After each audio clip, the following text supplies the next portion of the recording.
Madam, বেশ কিছুদিন ধরে প্রেগনেন্সি প্ল্যান করছি। আমার চকলেট সিস্ট আছে, কি করা উচিত? আগে অপারেশন না আগে প্রেগনেন্সি প্ল্যানিং? ওষুধ খাবো কি না? খুব কনফিউজড, প্লিজ একটু হেল্প করুন। আমি doctor Sutapa Sen, gynaecologist and fertility specialist. এই রকম ধরনের প্রশ্ন চকলেট সিস্ট নিয়ে আমরা অহরহ পাই, বাই ফোন পাই, ইউটিউবে পাই, কমেন্টে। আবার যারা পেশেন্ট আসেন তারাও আমাদেরকে একই প্রশ্ন জিজ্ঞাসা করেন। তো এই সবটা মিলিয়েই যে প্রশ্নগুলো এসেছে আমার কাছে, আমি চেষ্টা করছি এই ভিডিওতে তার উত্তর দেওয়ার। সবার আগে যেটা বলবো সেটা হচ্ছে, শুধু একটা সিমটম বা একটা কন্ডিশন সেটাকে কিন্তু আমরা ট্রিট করি না, আমরা কিন্তু ট্রিট করি পেশেন্টকে। তো যে পেশেন্টের চকলেট সিস্ট, আমাদের কিন্তু আগে দেখতে হয় তার বয়স কত, তিনি কতদিন ধরে প্রেগনেন্সি প্ল্যান করছেন, তার ইউটেরাসের কী অবস্থা, চকলেট সিস্টটা কত বড়, সেটা মেডিসিনের রেসপন্সিভ কিনা, এখন কীরকম স্টেজে আছে, অ্যাক্টিভ স্টেজে আছে কিনা, আগে কখনো অপারেশন হয়েছে কিনা, এবং অবশ্যই হাজব্যান্ডের কী কী ফ্যাক্টরস আছে এবং তারা একসাথে আছেন কিনা।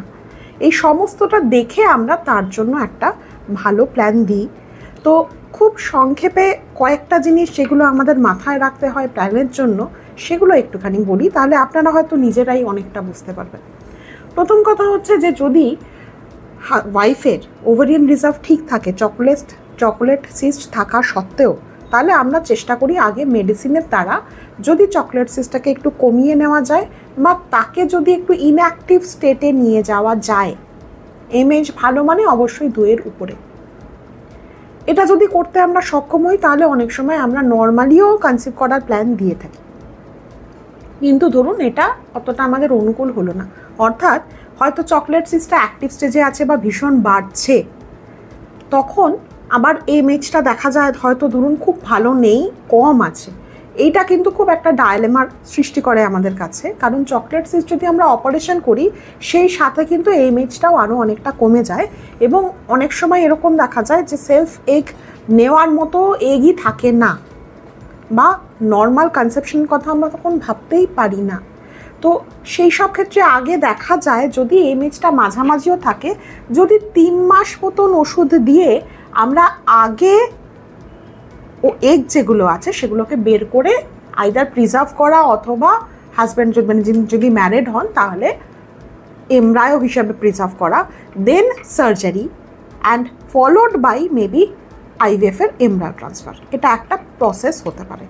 যদি এরকম হয় যে চকলেট সিস্টটা ভীষণ বেশি বড়, তখন হয়তো এই 3 মাসের মেডিসিনের টাইমটাও আমরা দিতে পারি না, তখন কিন্তু আগে অপারেশন। কারণ যদি বিরাট বড় চকলেট সিস্ট হয়, সিমটমেটিক হয়, সেক্ষেত্রে কিন্তু আমরা আইভিএফও করতে পারি না, কারণ ওভারিটা এতটাই বড় হয়ে যায় যে এগুলো আমাদের রিচের বাইরে চলে যায়, এগুলো রিট্রিভই করা যায় না ভালো মতো। তো এটা বুঝতে পারছেন আশা করি, যে চকলেট সিস্টটা কিন্তু শুধুমাত্র চকলেট সিস্ট মানে এরকম ট্রিটমেন্ট ব্যাপারটা সেটা নয়। ব্যাপারটা হচ্ছে চকলেট সিস্ট ফার্স্ট হচ্ছে তার ক্যারেক্টারিস্টিক, সেটা বায়োল্যাটারালি আছে না, মানে দুটোর ওভারিতে আছে না একটা ওভারিতে আছে, তার সাইজ কেমন, তার CA-125 দেখি আমরা অ্যাক্টিভিটি মাপার জন্য, সেটার মাত্রা কেমন, এবং অবশ্যই সিরাম AMH অর্থাৎ ওভারিয়ান রিজার্ভ কেমন আছে, এবং ইউটেরাসের কী অবস্থা, ইউটেরাসের সমস্ত কিছু ঠিকঠাক আছে কিনা, আর হাজব্যান্ডের সিমেন অ্যানালিসিস ঠিক আছে কিনা। সমস্ত যদি ঠিক থাকে তাহলে নর্মালি কনসিভের দিকে এগোতে পারেন। যদি চকলেট সিস্ট খুব বেশি বড় থাকে তাহলে অপারেশন লাগে। যদি চকলেট সিস্ট মাঝামাঝি থাকে, আমরা চেষ্টা করি মেডিসিনের দ্বারা আরও একটু কমিয়ে, মেবি যদি এমএইচ ভালো থাকে তাহলে 1-2 সাইকেল নর্মালি বা আইইউআই বা আইভিএফ। যদি এমএইচ খুব বেশি ভালো না থাকে তাহলে হয়তো ডাইরেক্টলি আইভিএফ। তো এই পুরো জিনিসটাই কিন্তু ডিপেন্ড করছে আনুষঙ্গিক অসুবিধার উপর, এবং সেই কারণেই চকলেট সিস্ট যাদের আছে, আমি বলবো যারা প্রেগনেন্সি প্ল্যান করতে চাইছেন, একদম দেরি না করে কোনো ফার্টিলিটি স্পেশালিস্টের কাছে আসুন। কোনো সার্জারি বা অন্য কোনো ট্রিটমেন্টে যাওয়ার আগে একবার আপনার ফার্টিলিটি অ্যাসেসমেন্ট করে নিন, বেটার রেজাল্ট পাবেন। ধন্যবাদ, ভালো থাকবেন। নিচের হোয়াটসঅ্যাপ নাম্বারে যোগাযোগ করতে পারেন যদি আরও কোনো প্রশ্ন থাকে।